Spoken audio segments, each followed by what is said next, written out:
محمود احمد صاحب پرویز انڈیا سے سوالات ہیں کچھ. اچھا.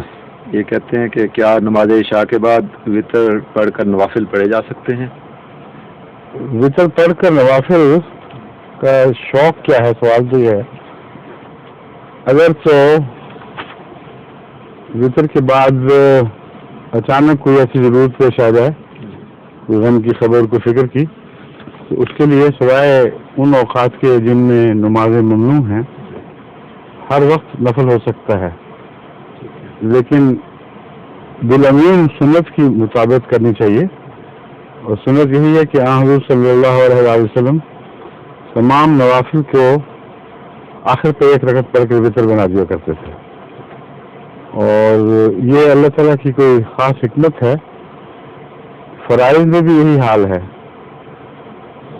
سب فرائض جفت ہیں سوائے مغرب کی نماز کے، اور اسے اللہ تعالیٰ نے ایک رکعت زائد کر کے وطر بنایا. تو حضرت اقدس محمد مصطفیٰ صلی اللہ علیہ وسلم کیونکہ اللہ تعالیٰ کے احکامات کی روح کی پیروی فرماتے تھے، اس لیے نوافل کے بارے میں اگر کوئی واضح وحی نہیں بھی ہوئی تو میں سمجھتا ہوں فرائض کی مطابقت میں آپ نے نوافل کو بھی وطر بنایا ہے. اس لیے یہ اتنی بڑی حکمت ہے کہ اس کے پیش نظر بڑا ہی کوئی نہیں. جو شخص نوافل کے بعد وطروں کے بعد نوافل کا سوچے، لیکن جیسا کہ میں نے بیان کیا ہے منع نہیں ہے، اگر ضرورت پیش آ جائے تو کوئی حرج نہیں.